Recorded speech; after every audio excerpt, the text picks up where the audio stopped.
um, my name's Paula Lamb, and I did Descartes and Augusta. My name's Ava Hall, and I... Wait, I was just going to say the title names. I don't know the authors.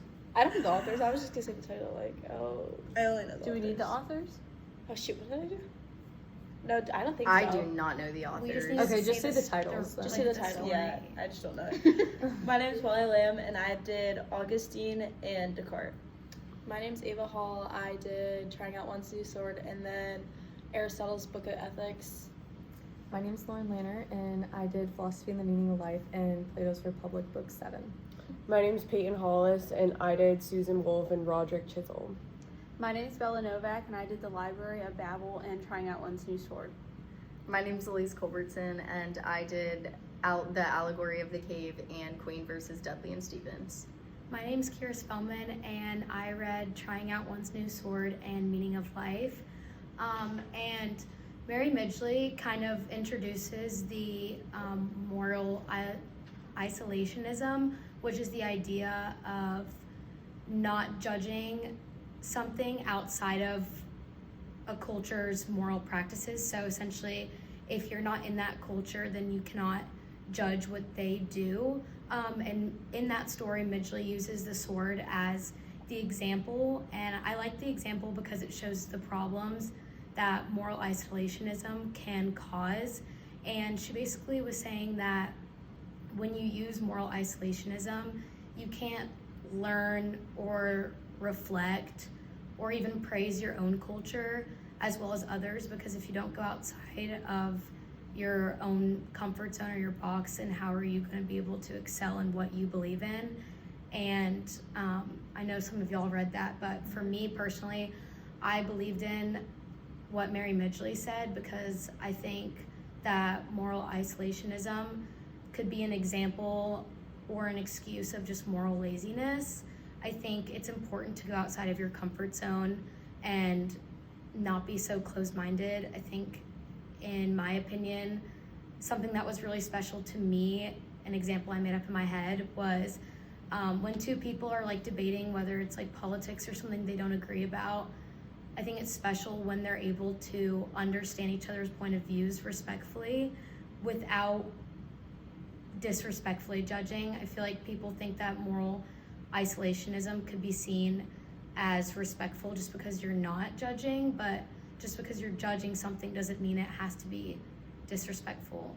I don't know if that makes sense, but for the ones that did read that, I want to know what y'all think about that too. Yeah, that makes sense. I also read that one. I think that she was also kind of saying, like, because in the world, cultures change over time and they kind of learn from one another. So I think without that moral judgment and giving your opinion on different cultures, then you can't improve your own. Yeah, and then I think she was also saying, like, you can't really give praise to a culture without also criticizing it. So, I mean, a lot of people are like, oh, I admire the culture for doing this, or vice versa, and you can't do that without also criticizing. Like, the story that she told of them trying out a new sword on a random innocent person, morally, from other point of views, is not a great thing to do. And I feel like you could take that into your culture and be like, well, we're not going to do that. Or we kind of see the reasoning behind it, but we don't all agree, if that makes sense. I think politics is definitely a good way, like a good real-time example right now to apply to the situation as well, because it's like there are people who are completely one side and completely the other side, so different from each other. And I think when you can kind of get that middle ground and try to understand each other, even if you completely disagree with the opposing view, it's still good to be able to see okay, I can totally see how you see that, the why maybe I don't get, but I see why for you might be able to understand that kind of thing. But I think that's where it gets hard too, is the people who can't come together in the middle and be okay, I totally get your point of view there. Do you guys get what I'm saying here? There's people who can do both. Me and my roommate, we have different political views, but we can consistently talk about it, and there's never an argument about it. It's always okay, I see why you feel that way. But then there's people where it's exactly. But then there's people where it's oh, no, I'll actually beef with you to the end of time about it. I don't know. Yeah. And that kind of goes with what I read with Descartes, and they say, you can understand something without having a direct experience. And I feel everything y'all been saying is like, you can look at like political stuff and your cultures, and it's like you can try to understand it without living it and doing it every single day. Yeah. Yeah. I think even like a limited knowledge allows you to make like a specific judgment. Like even if you don't know, like you're fully immersed in it and you don't know every single thing that goes into it, you can still make like an educated Judgment, like of it, judgment yes. on it, if that makes sense. Mhm. Yeah. I guess a good question I could add for that is like, do you guys think that there could be a situation where you can't morally judge something, or is it kind of like inevitable? Because I know like everyone can judge. It's kind of like in our blood to like, you know, just judge something or have your own opinion on the bat. So like I was curious to see if y'all thought it was kind of inevitable, or if there's certain situations where you could avoid judging. I think when it comes to like judgment, I think it's completely inevitable. I think whether you make it external or internal is where it's Yeah. like it's a choice every single time, because it's like I'll think things in my head sometimes and I'm like, no, like Do you not can't, say like, that. don't, why are you saying that? Like no, like I would never say that out loud, Yeah. but like I'm thinking it for some reason, and it's Yeah. like that I just something I can't control. Yeah. But like when people say something and it's like, oh wow, you Yeah, you totally could have kept that to totally could have kept that to yourself, and you Yeah. chose Like not everyone, to. Like, everyone has like their own opinions. Like it's either you say it out loud or you just like keep it to yourself and like, okay, maybe that like isn't the right situation to say it in. mhm. But like everyone has their own opinions. Like either you say it or you don't say it. It's like It's so something different. you do Yeah. subconsciously. yeah. And I think Yeah. opinions always have like a slight amount of judgment to it too. Like even if you keep it like as respectful as you can, like there's always going to be a little bit of judgment that comes with that as well. Yeah. Well, and So, everyone's just not agree. Like everyone's not gonna always agree either. Like, No. there's always gonna be someone that like doesn't agree to what you think. So like Yeah. either Yeah. you say it or you don't say it. Yeah. is the It's kind of difference. hard to judge something like as crazy as the example that he gave in the story of them like chopping one's head off, because I feel like in our culture like that makes no sense. Why would you ever do that? But then to them they have their reasons, and it's like I will never understand the reason, but It's like their way of like showing honor and like respect. Yeah. But you For them respect it's it. normal, and like for us Yeah. it's like, oh my gosh, but like they probably look at us and be like, oh my gosh, like that is not yeah, normal. like they don't I see feel like anything Yeah. wrong with culture their has Every that. culture has like their differences, like Yeah. obviously. Yeah. My people are different. Yeah, I feel like that story is like a good example of how you can judge without it being disrespectful. Like there are respectful ways to judge. Like the word judgmental or the action of judging is looked at as like a negative thing, but it doesn't always have to be negative just because you're like curious or something's out of the normal for you. yeah. Yeah. I agree. And adding to that, I think it's like also a sign of respect to want to know like more knowledge about it. Yeah. Not necessarily like transfer into that different religion or like different side of politics or whatever, but like to be more knowledgeable is to like find more respect in what they're trying to explain to you. Yeah, Mhm. I feel like it helps everyone to like dive into different cultures to get an understanding. I feel like everyone is more respectful of each other Yeah. if you understand a little bit more. Next story. I'll do one of my stories. So one of the stories I did was Queen versus Dudley and Stevens, and I think that's what it was called. And there was 4 sailors that went out to sea, and their ship sank, and they were stuck at sea, and they said they had like no way to survive. So one of the sailors they killed, and they drank his blood and ate his flesh, and they said that they had to do it. It was like necessary to survive, and they had to like kill the weakest person. He was already sick, and he was only 17 years old. But then when they got rescued, they were held accountable for it, and they were trying to argue that they had to do it, and it was their only way to survive, and if they didn't like eat this other person, then they would have died themselves. But like by law, you cannot kill someone to survive. Like every life is equal, and like you can't take someone else's life, and you can't take the weakest person just because they can't like defend for themselves. And like I think it just goes to show that like every life does have a purpose, and like everyone's here for a reason. And even if like you felt it was necessary, or even if you felt like it was a necessity, like to take someone else's life to save your own, like that's never ever something you should do. And like I guess a question I would have is like, would you ever like sacrifice yourself for other people to survive even if you were sick? I think that's like that's definitely like a loaded question, but I think the thing is like, just because they were out at sea doesn't mean because you're in this life or death situation, you suddenly get to make this choice that's completely unprecedented, and also like, you would never make that in real life either. Yeah. You know what I Yeah. mean? Like, if they Yeah. weren't in the middle of the ocean, and obviously like it's a life or death situation, but at the same time, like I think that's exactly when your morals come to play every single time. Is it's like, do you make the decision to be the one who kills somebody else? Do you be the person who sacrifices to yourself, or do you do nothing at all and you let yourself die?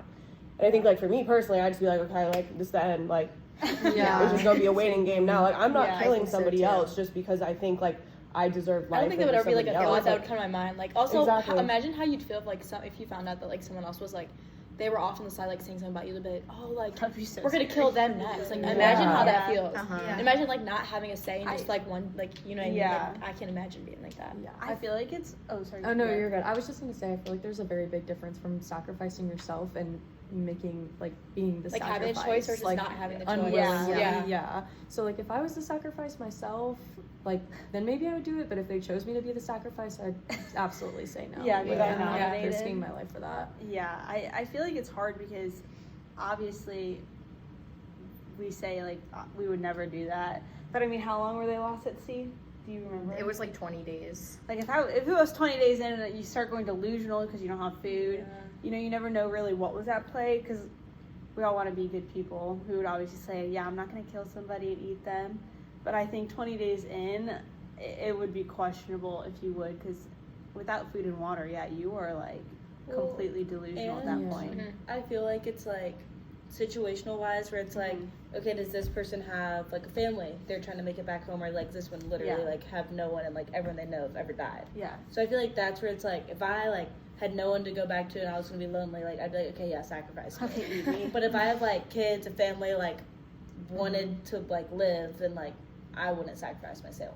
Like, if you had more on the line, Yeah. like, yeah. And Like, it's it just just think depends of on, all like, the the factors, circumstances. yeah. Yeah. And they didn't give the kid a choice either. They made the choice for him. So like he Yeah. could have had Yeah. all that stuff, and one of them couldn't have had a family or literally nothing to go Yeah. back to, and Yeah. they still chose Well, I feel him. like that's should've what makes it easy consulted for him him. to be like, okay, Yeah. like hold them accountable. Because like, if the kid had no choice and you basically were just like, hey, like let's just like kill the kid, Just like. murder Yeah, him. and he I feel couldn't like- even defend yeah. himself because he was like That's sick. That's what I'm saying, and he's also Yeah. like a kid. Like, what is he gonna do? Like, try to defend off two Yeah. older like And, like, people? Like, that's yeah.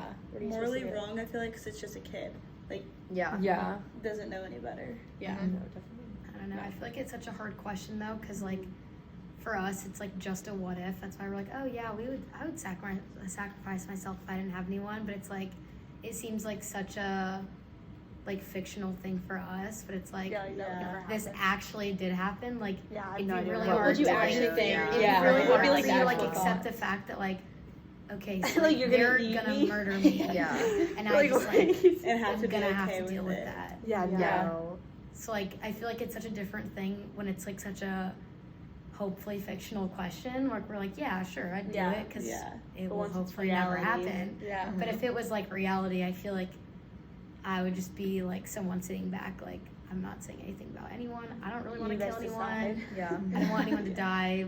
I don't know. So I feel like It would be different if the kid was already dead and you were like, okay. Yeah, like he Yeah. died And on this the is boat. like what I have, like what Yeah. I've got Yeah. Or left. like you wouldn't He's have to like already make the dead. choice. Yeah, you don't have to make the choice. Like you didn't take his life. Yeah. Yeah. Mm-hmm. That makes It's a little sense. bit different. I'm Yeah. sorry. I mean, you could be held accountable for eating the person, but like For cannibalism. not for like taking their life. Yeah. Yeah. Yeah, that makes sense. Mm-hmm. Okay, my next story is the Library of Babel, and it was basically they were describing a whole universe in the context of it being a library.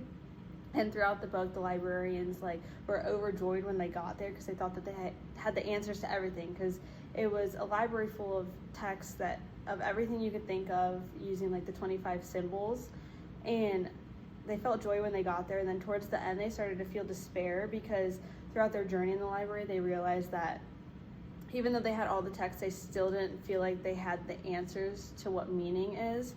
And so the big question that came from it was, what really is meaning? Is it like something that, like, do the texts actually have meaning, or is it something that the humans impose on it? And then another question about that was, it showed like how humans really have a desire to have control in the world, because the librarians, while they were in there, tried to categorize everything and put it in order and find all these answers, but they still couldn't. So it brings into question how humans want to structure everything, even though we live in a world that kind of resists that. So the main question would be, what do you think is like the meaning of life? I feel like, well, okay, maybe this doesn't exactly answer your question, but I feel like a very good comparison to this is like AI and ChatGPT's like upcomingness in the world, and the fact that like you can literally ask any question and for the most part have the answer. Like even if it just bits and pieces right now, like eventually it's going to be to where we ask it a question and it's going to spit out the most correct answer it can give us. And I think with that in mind, and also because that relates back to my story as well, Susan Wolf, like the meaning of life isn't going to be found in something like that. Like there's no one direct definition for every single person on what the meaning of life is. The same way like each person has different morals, they have different opinions, they have different like things that they love in life, and like meaning of life is never going to be found through something that has all those answers, because there is no definition to the meaning of life besides like what you define it as for yourself. So do you think humans impose meaning then? Because it was saying like they thought that they could find meaning in the text and they couldn't end up finding it. So I guess the main question was like, if you see something, does it have meaning, or do you give it meaning? I think you give it meaning every time, because like you could see something that means absolutely nothing to you, but maybe I had something happen to me that symbolizes something to me, like a smiley face being written on the desk or something, like that can mean something to me and nothing to you. Yeah, it's not so objective. It's like I think you find meaning in the circumstances that life puts you in as you go. I think it's, you have to define it for yourself.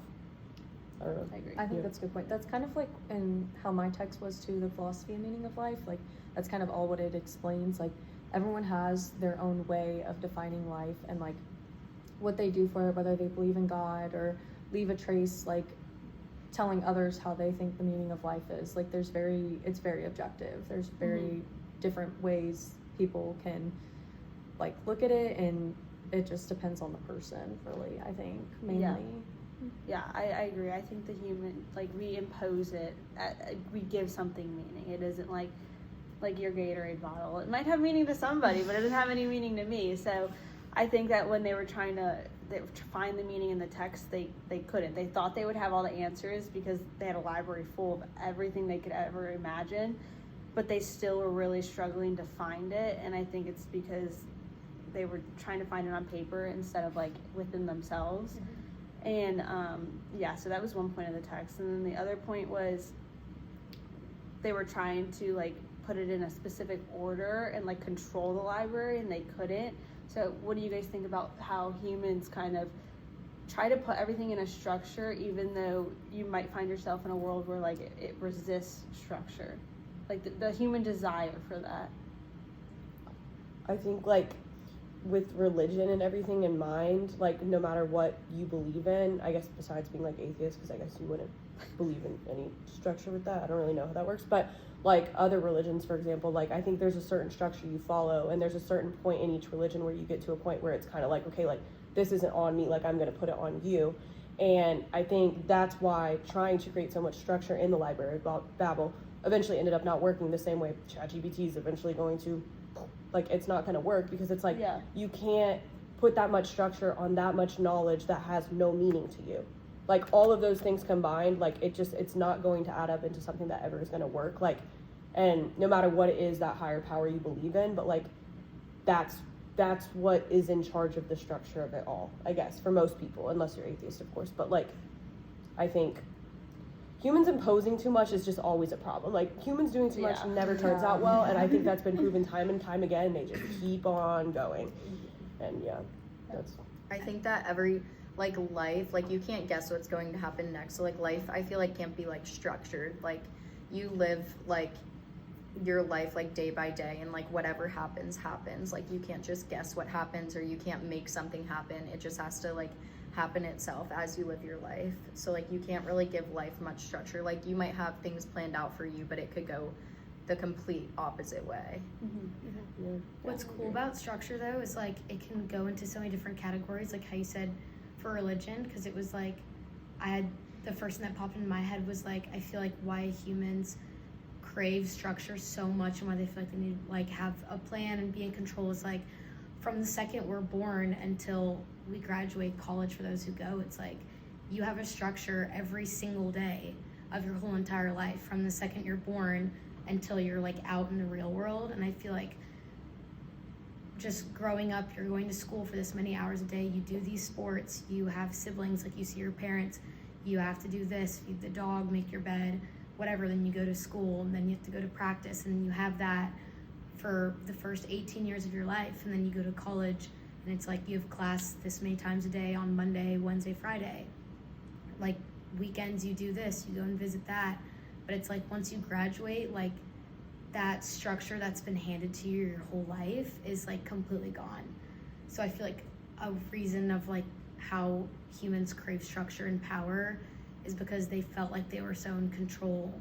I mean, I don't know yet. Yeah. So I can't really say anything, but I think it's cool how structure can just go into so many different categories, because I liked how you worded it and I like how you worded it too.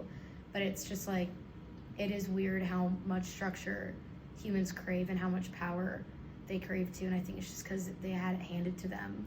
Majority of people, like most of their life until they're like in their 20s, and that's when they have to make their own structure and their own power. But I mean, it's pretty hard to go against the world when it was with you the whole time, and then you're just like, I'm 22, I don't know what I'm doing.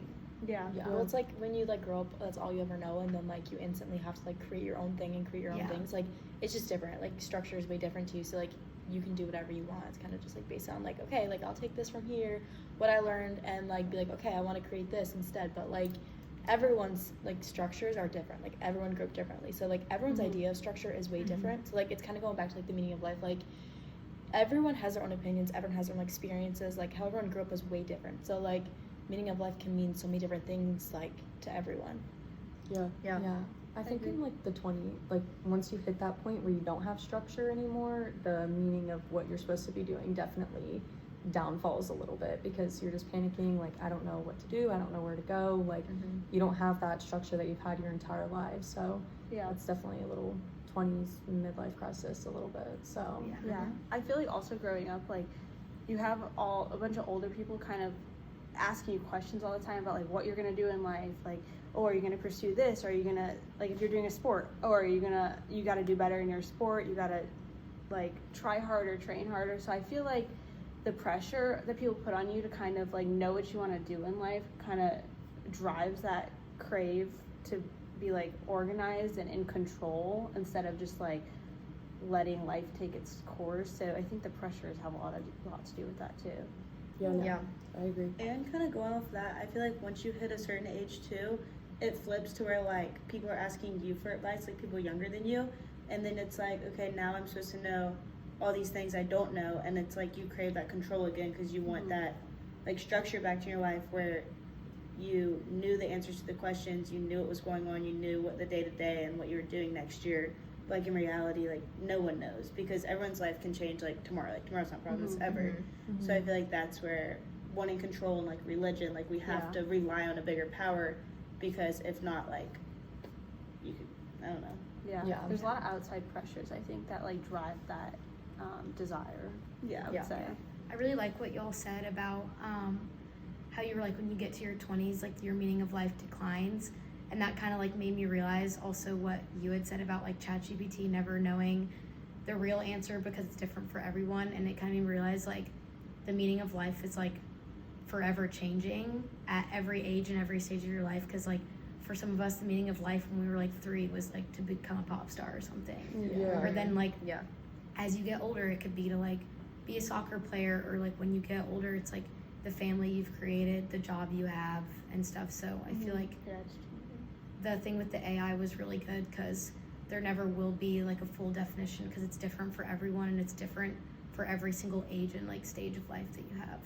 100%. And I think like following all of that into Susan Wolf's reading that I did, because that's kind of what we're talking about right now. She was basically saying like happiness and the meaning of life are like technically 2 different things, but like need to come together, I guess, in a way. So like happiness would be subjective satisfaction, and the meaning of life is kind of just what you define it to be, like in like your personal project, like whatever kind of thing that might be. Like it could be something really big, or you could want to be like a blueberry farmer. Like it could be something two completely different things here.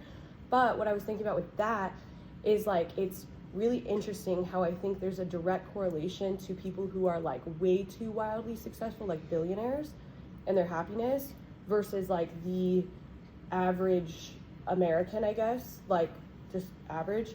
Like the farther you reach to be satisfied, the bigger like goal you have to be like a satisfied person, for you, the harder that is to reach, like the less happy you're going to be if you have bigger goals for yourself, because you know you haven't like gotten that mark. But like if my biggest dream in life was to like graduate college and I'm about to do that, and like I satisfy that and I truly want nothing else after that, like the happiness that I have is just going to decline. But like billionaires and stuff like that, it's like they have this drive to just do something so much further and further and further, and they're never going to get there, so they're never going to be happy.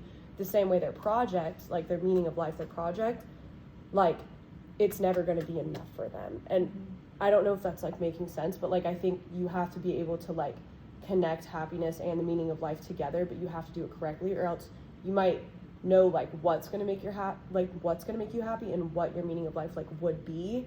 But if you can't actually tie it together and make those fit at the correct stage, like you're never actually going to be satisfied nor happy or have a life full of meaning. Does that make sense? Yeah.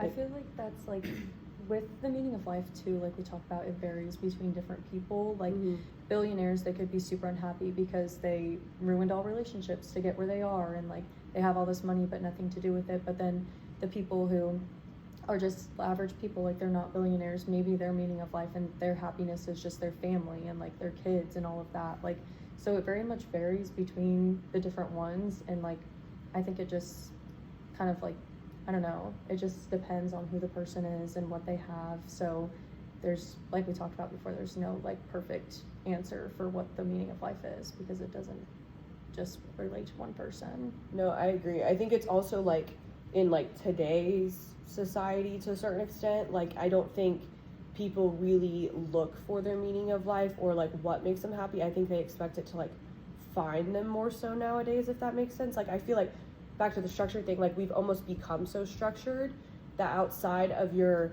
typical structure of your typical day, there's only so much time to do what you truly want to do. Like there's almost so many like barriers to entry to actually like fulfill your own meaning of life and actually be truly happy, that I think it's honestly, like this is so stupid, but like it really is the phones, you know what I mean? Like it's the phones, it's the technology. It's like we've gone too far to the point that we're so immersed in something that isn't human anymore. Like it's not human. Like you used to read a book that was written by another human to do it. Now you're reading off a computer that was done through like data entry by another person that like you don't know, like far back in advance with like, I don't know how computer tech works, but like I know it's like data and stuff, like you know what I mean? So it's like I feel like we're growing further and further away from connection, which is driving everybody further and further away from like happiness and the true meaning of their life, because there's so many barriers that nobody's ever had to like jump through before, I guess. Because there's always like that new thing that's like gonna like get in the way. But I think once we took like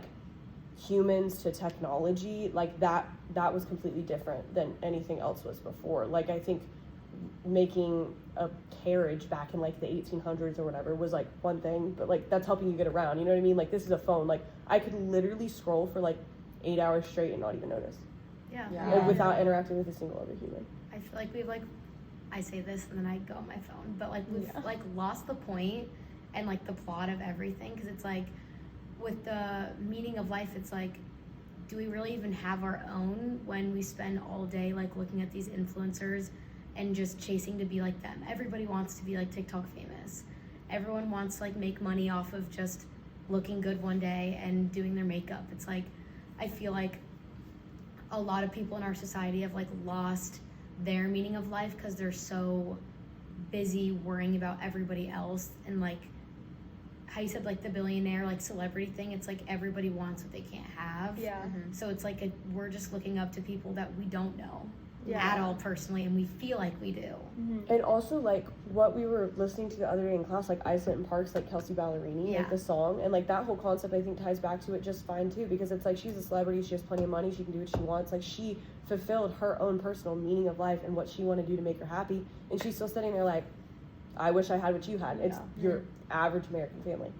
And it's like, to think about it like that, it's like when you because I mean everything she's doing, it's all through, I guess, technology and like being a celebrity and like rising to fame and all of that as well. But I think it completely takes away the entire concept and meaning of life, I think, at the baseline of it. Well, it also just like goes to show like how like meaning of life like changes. Like, okay, maybe when she was younger, she was like, okay, I really want to be a pop star, and then she fulfilled that dream. But like now, her meaning of life is way different. She's like, okay, I wish like now my meaning of life would be like, okay, I want a family, I want that, I want this, I want that. So it just goes back to being like, okay, like you do evolve, you do change. Like your meaning is always going to be something different than someone else sitting next to you. And Yeah. I feel like in college, especially, like people look to like satisfy like day-to-day things, like okay, tomorrow or like this weekend, like this thing will satisfy me, like not looking as far in the future. And it's like, if our meaning of life is like to settle down, have a family, and like find our husbands, whatever, like where a lot of people I feel like are in college aren't necessarily doing the things to find that meaning of life, if that's what's like written down for them. Does that make sense? Yeah. They're just like following a path. Yeah, that and I someone feel told like them it's to go just on. like, this party is gonna make me fun, like make me have fun, and that's gonna satisfy me tomorrow. Okay, what's the next day? Okay, drinking again or doing this or that. That is probably not gonna get them to the goal that is their meaning of life, or like the job they're gonna get or stuff like that. Like no like long-term goals. It's Yeah. like straight structure to every single day. Yeah. Yeah. No, I 100% agree. Well, mine is kind of about the meaning of life too, but it's in a different like way. Like it talks more about like finding the meaning in God, if that's what you want to do, or like I said before, leaving your trace on the world, kind of like telling others and letting them know how they can find their meaning.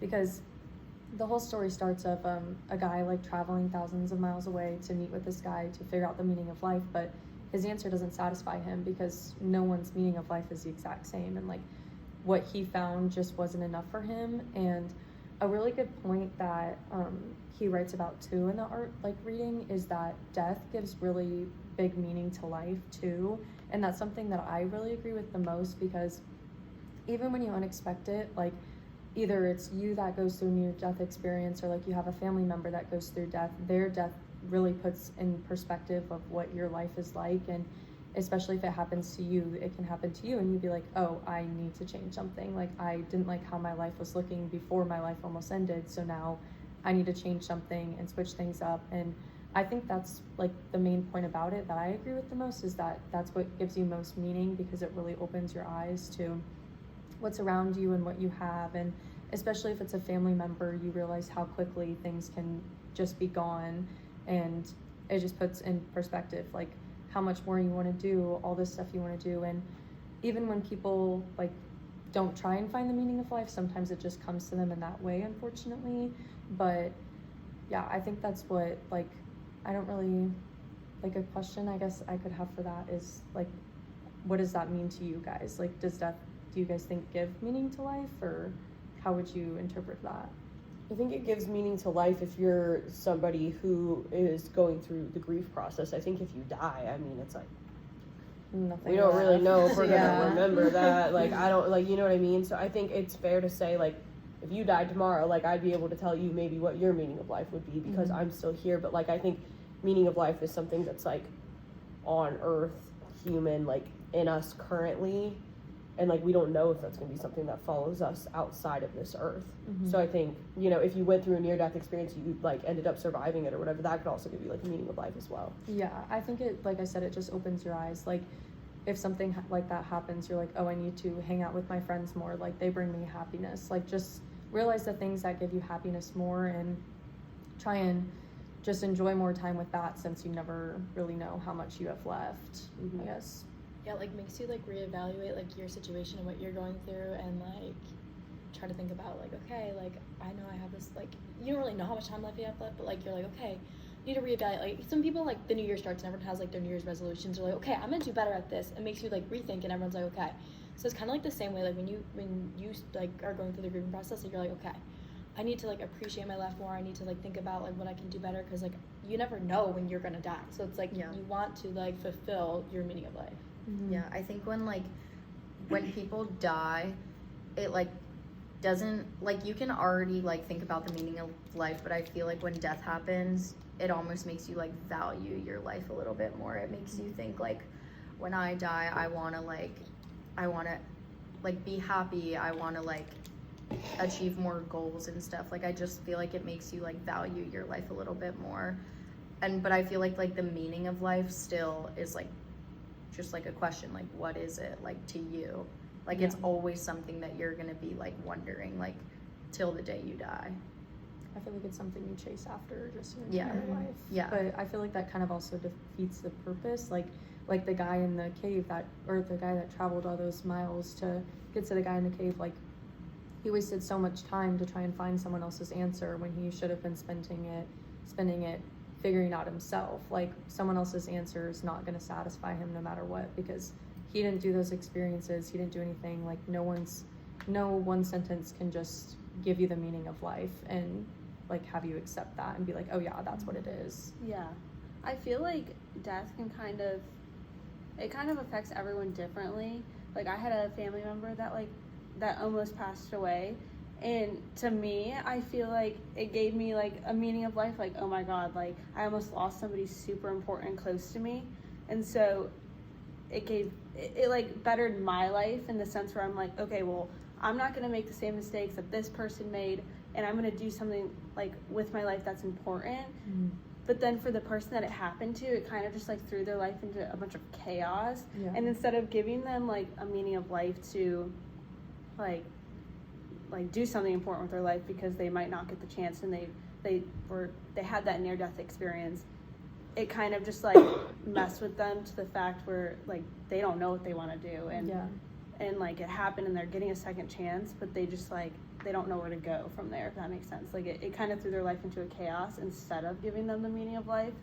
So I think it's kind of just situational, in my opinion, with the death thing. But Yeah, no, that makes sense. I agree with that, especially if it's something that like can physically be damaging for their whole life. Like if they lose their ability to walk, like they can think that they have a lot less to not necessarily live for, but like a lot less to do and like achieve in their lives because they just are secluded to one thing now instead of having all the opportunities like they did before. Yeah, I think it can happen, and like either positive things can come out of it or negative things. It just depends, on the situation, like you were saying. I think there was something that was said during class, correct me if I'm wrong, but it was like we spend so much of our time fearing death because we have like no idea like truly what happens until it happens to you, and like you said, you don't know that it happens. But there was something in class that was said, and it was like most people just fear death their whole life, but some people don't even fear the time that they're already living.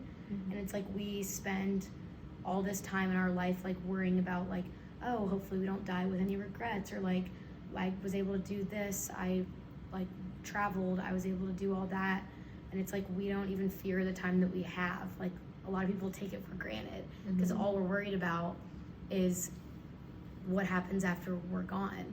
And it's like people will spend their whole lives like freaked out and scared about what's going to happen, but like they're wasting their own time living when they could be like doing other things, I guess, if that like makes sense. Yeah. No, that's a good point. For a second, I'm like, okay, choking up. Okay, so the book I read, well, not the book, the reading I read was about Aristotle's like book of ethics, which was like about friendship, and basically like the different types of friendships you have throughout your life. Like every stage of life is gonna be different. Like you're gonna have types of friends that like you only see every single day in class, or like friends that you talk to about everything and share everything. So like how you value friendship and like how like friendship works for you, and like all the types of friends you have. So like maybe like one day like someone sitting next to you, like all of us, like we're just classmates, the next day you could be like friends with them. Like it's just how you value friendship. And like sometimes your best friend can be someone that has the same values and same morals as you, but sometimes it can be someone that's the complete opposite. It's just like who you become friends with and who you decide to be friends with. Like the value of friendship, like what is your guys' value of friendship? I remember in class she said, well, this is like not really answering your question. She was like, there's a friend for a season, a reason, and like the person for life.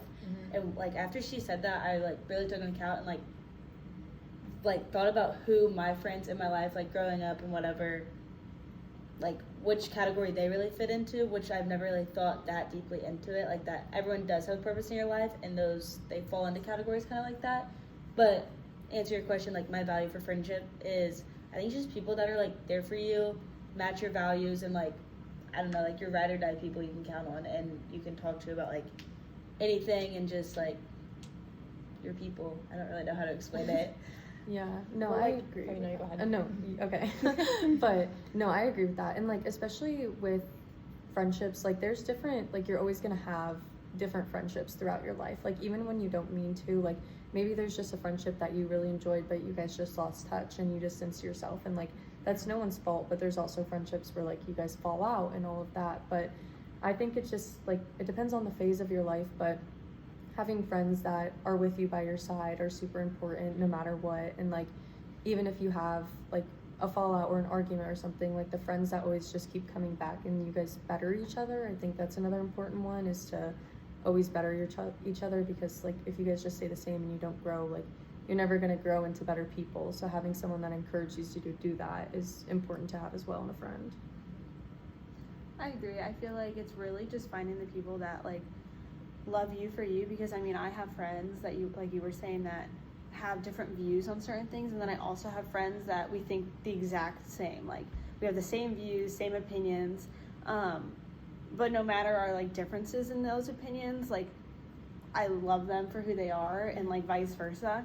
And I think it's really just finding those people that you can be yourself around. And I agree with you where you said like people that can better you, like the people that have the same views as me, like is somebody that I feel like I can like rant to and like tell my problems to. And the people that like have opposing views, they can like educate me on that or kind of make me see a different perspective, and that can like better me as a whole. So I think like those two are the biggest aspects to it for me.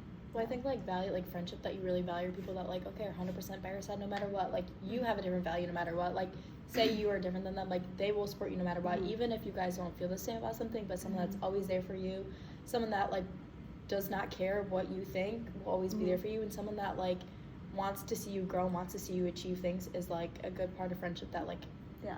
what I would say would be like, okay, I would value that friendship over like, Yeah. you know what I mean? Rooting for each other. Yeah, is like the always thing. being there for each other, like Yeah. that's a good part of friendship. I feel like for those, I'm guessing like most of us all think the same thing, but for those who like had to move away from home to go to school here, you really see a different side of friendship because you're away from the people you've grown up with your whole life, or like your family, and so you really see how important friendship is when you come here, because it's like it's hard to sometimes fill that like void of like, you know, if you have any siblings that you don't see in every day anymore, or like those childhood friends that you used to see every day, and it's like you went from knowing them for like 18 years to however many years to like now you don't know anyone. Yeah.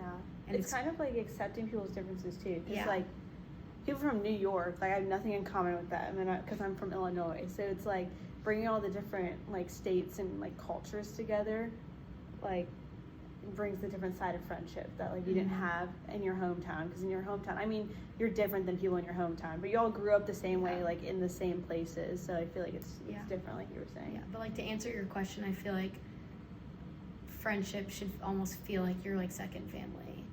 I mean, that's at least what it means to like me. Yeah.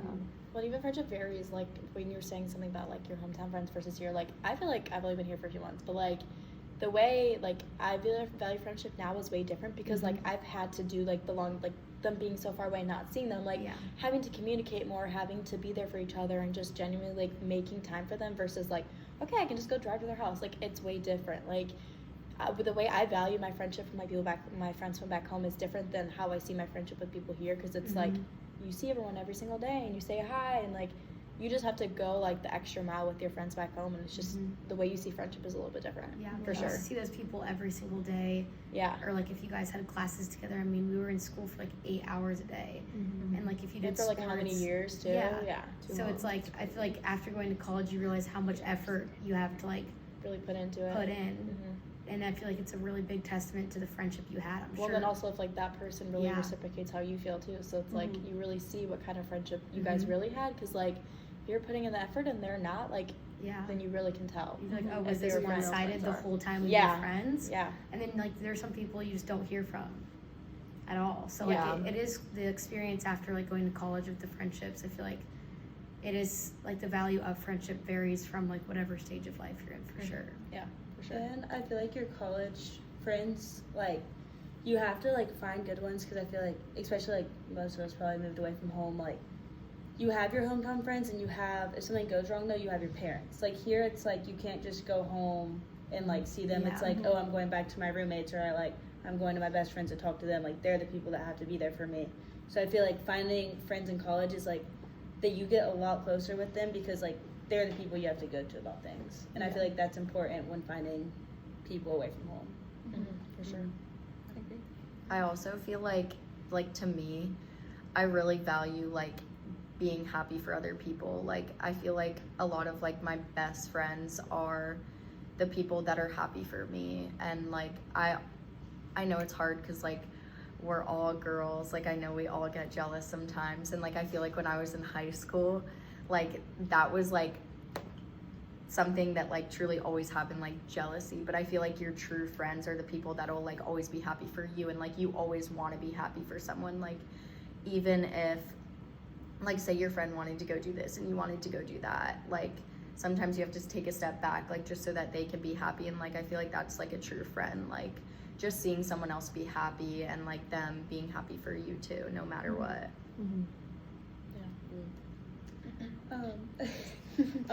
So I read Augustine, and I agree with his point. His is like about God, and basically he says that God created good things and he didn't create evil, but evil comes from humans having free will, and with free will comes our choices, so we choose between good and evil.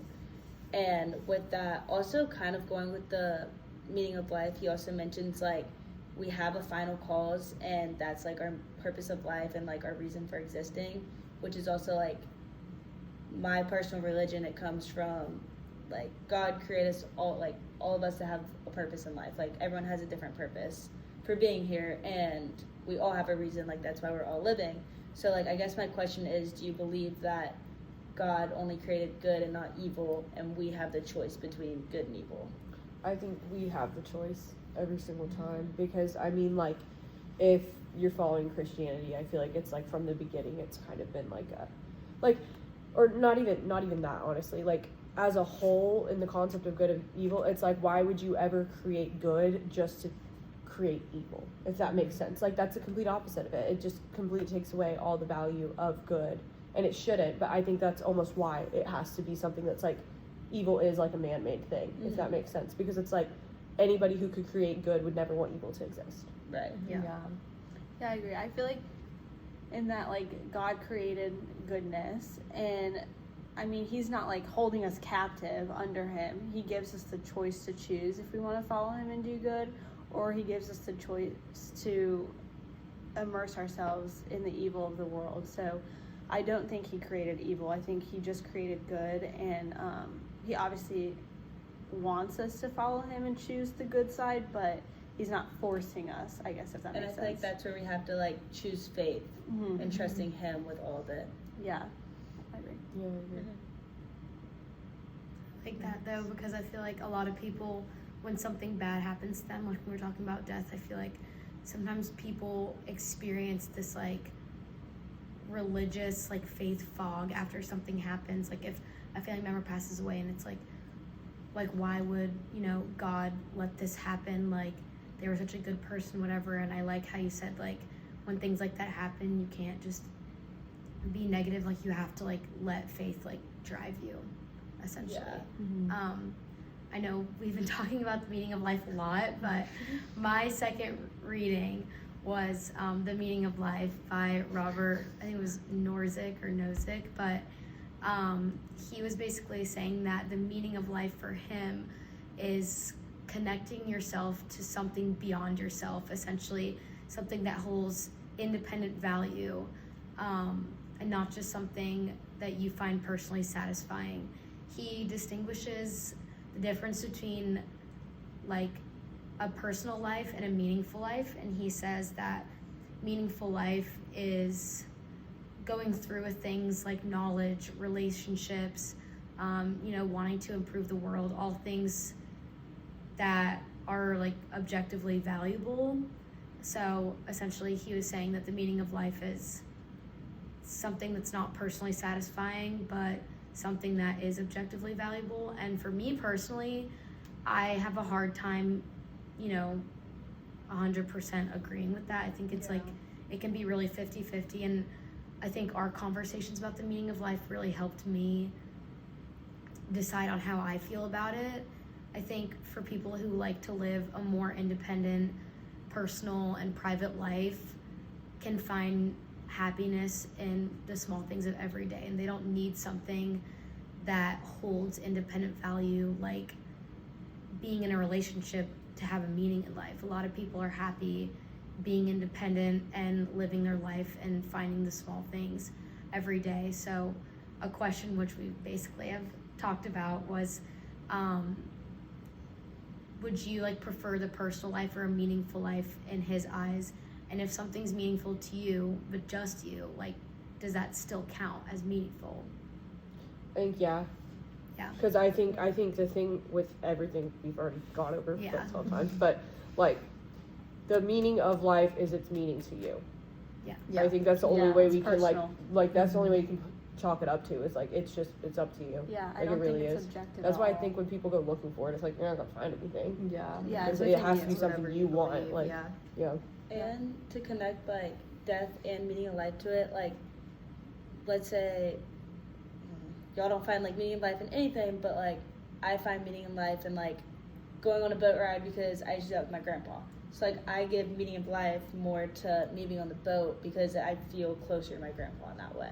Mhm. If that makes sense. So I feel like we give it meaning, but also we can have a meaning of life after death with that, which kind of just connected everything. Beautiful mom. Thank you. Okay, my second reading was the allegory of the cave.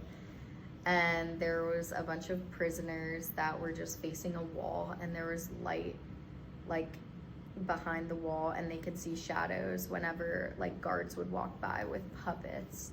So they never got to see like the world. They only just saw what was in front of them, the puppets. And one of the prisoners escaped, and he saw like the world for the first time, and like he was like in shock, and he knew that if he was gonna go back down in the cave and like save everyone else, he would be like, I don't know the right word for it, kind of like everyone wouldn't believe him, everyone would kind of be like you're a liar, like you're a fool, because that's all that the other prisoners know.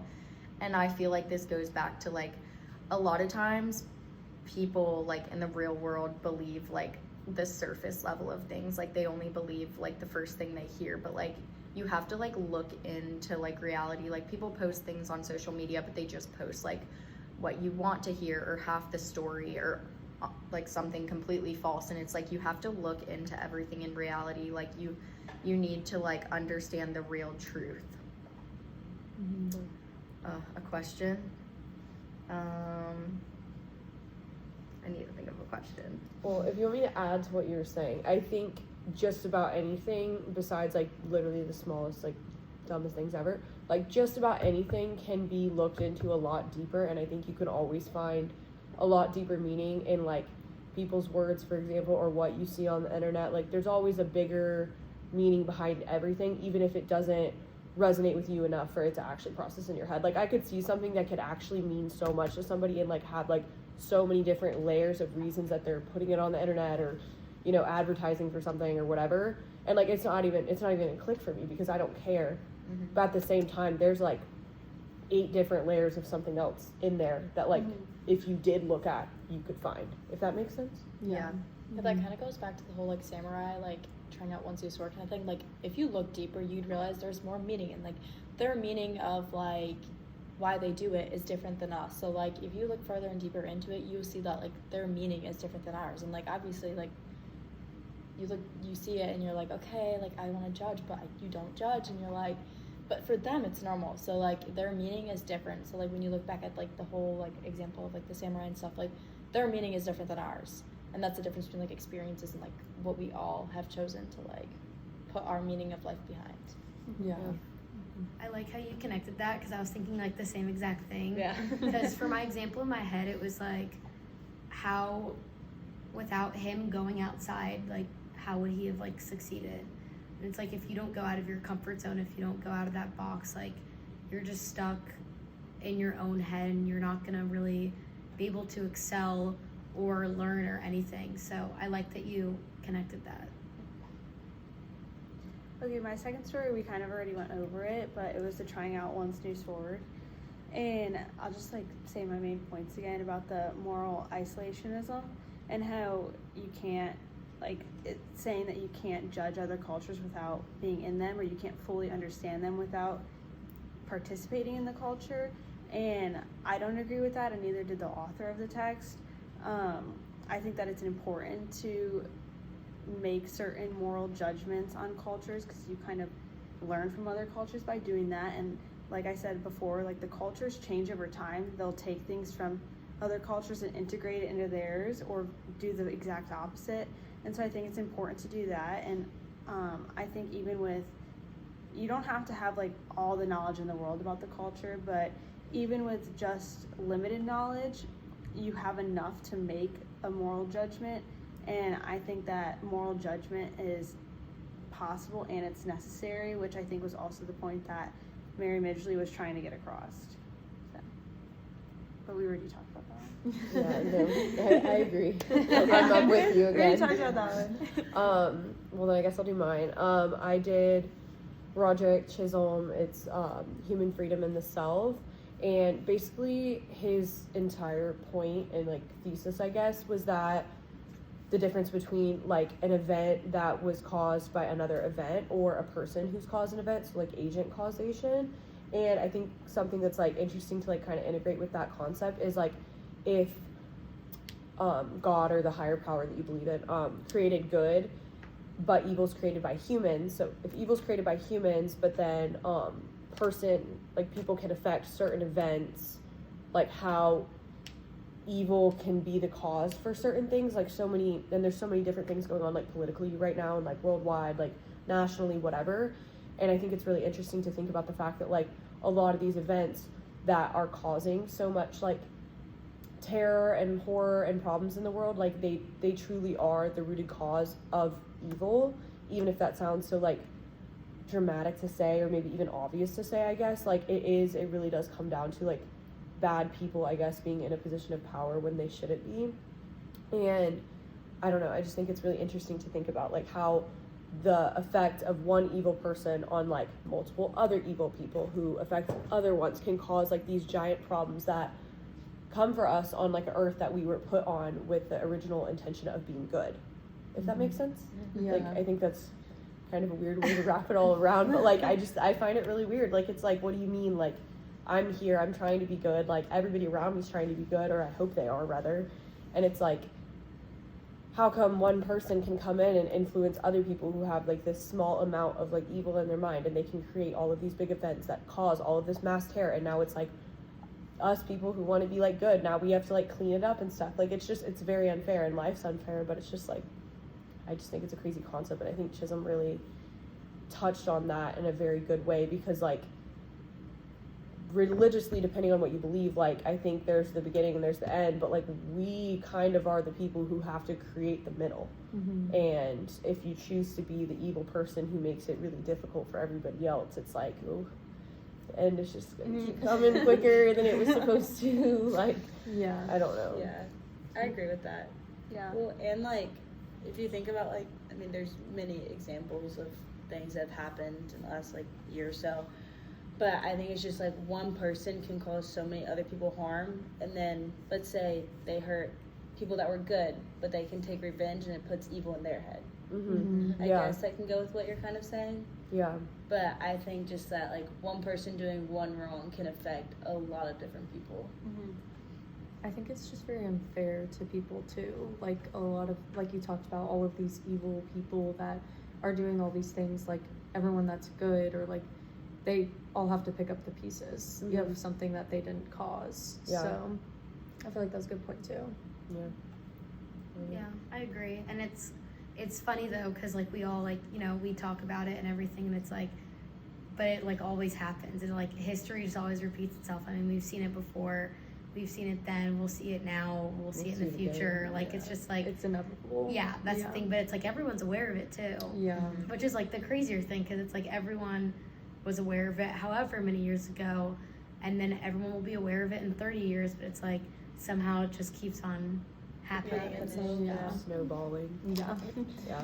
Well, I can go into my next one. My next one was the allegory of the cave too, and just like we talked about a lot of the main points, but another one I wanted to bring up is that I think a good point of it was that he made was that like knowledge is very important too, and it's also kind of power, like how he talked about the prisoner who escaped the cave. Like all he knew very small-minded things, I guess I would say. Like he only knew the shadows on the wall and what the prisoners have told, and like the people keeping them captive like were showing them. And so once he finally escaped, he finally got to see like the outside world. Like he got to see what lies ahead and how many more opportunities he can have not being trapped in the cave. And I think a good point of it also is that knowledge doesn't come easy. Like he had to fight to get out of the cave. He had to escape and actually realize and go out and see all of the sun and the water and all of the people out there, and realize that there's so much more to life than that. And like you talked about before when you were mentioning it, like a lot of the prisoners, they don't choose to believe him too sometimes, and it kind of just depends on what they believe. But that kind of brings me back, like since they don't choose to believe these new things, like they stay small-minded, they stay arrogant, and like they don't try and like seize these new opportunities that they've been given. So I don't really know what a question would be for that either, but kind of just like, do you think like that knowledge is power? Like do you think that what he experienced is, or like staying close-minded to what you know and what you've always known, like is that better than exploring new things and gaining more knowledge? I think that like always considering like someone else's point of view, or like deciding to learn something outside of your comfort zone is always like the better option. And like I guess in a way it could give you power, but I definitely think it's always like the best thing you could do for yourself to like gain more knowledge. Yeah, I feel like that's a common theme, like also with the cultures. Like Yeah. it's a good thing to get out and learn. You don't always have to change your opinion. Like if I wanted to learn more about the culture or about the cave, like I might not really care about it or necessarily understand it, but to broaden your horizon and kind of get the different point of views and learn about these different things would give you like just a better sense of fulfillment, I guess. Yeah. Yeah. I feel like it really depends on like your point of view, if that makes sense. I feel like there's a lot of people who are happy not really going out of their comfort zone, or who are really closed-minded. And then there's a lot of people who, you know, knowledge is like their food, or like they're curious, and it can get them really far. And I feel like in almost every aspect, the more knowledge you get, it could create power. And it's just like, it's crazy how far knowledge can get you now. In anything, like any job, really anywhere you go to school, like anything you do, it's like knowledge is power, and it can get you far. Yeah. Like learning more is never going to like harm you or hurt you. It's only going to benefit you in good ways. Yeah. I agree. Well, my second reading was also trying out One Sea Sword, and I fear we should talk about this beforehand. But going back on like experiencing new things and learning new things, like learning about like everyone's cultures, like asking questions and learning more is never a bad thing. It can always be a good thing. You can learn from it. Like you can go about it a respectful way. Like if you go about it in a respectful way, like it can be a good thing for everyone. Like even they can learn from you and you can learn from them. Like knowledge is power and experiences is power. Like getting to know other people's experiences, and it can just create like personal growth and all that jazz. Yeah. I actually wrote my second one up in like the very beginning, and it was just that you can understand something without having like a direct experience, and I feel like that kind of validates like everything we've been talking about tonight, and in a way of like you can be there for someone, and you can learn about what they're going through and try to understand it and do all this and still not like have gone through the exact experience they did. If that makes sense. I forget the difference between like sympathy and empathy, but it's like that's something the, like that. that's something would not make sense to what you just said. Yeah. No, Yeah. but genuinely, like I think it's like I think you can feel for somebody and understand their experience from like your point of view, but if you haven't experienced it from yours, you're never gonna get it. And even if like me and you had the exact same thing happen to us, it still doesn't matter because we're not the same Because our person. emotions are very different. Like we're not the same person. We're gonna take things differently every single time. So Yeah. Yeah. yeah, And that's like, even if like someone's like dog died or something, like you might take it a lot harder than I take it. yeah. And stuff Yeah. like that. It's always different. Is that it? Okay. That's all we got.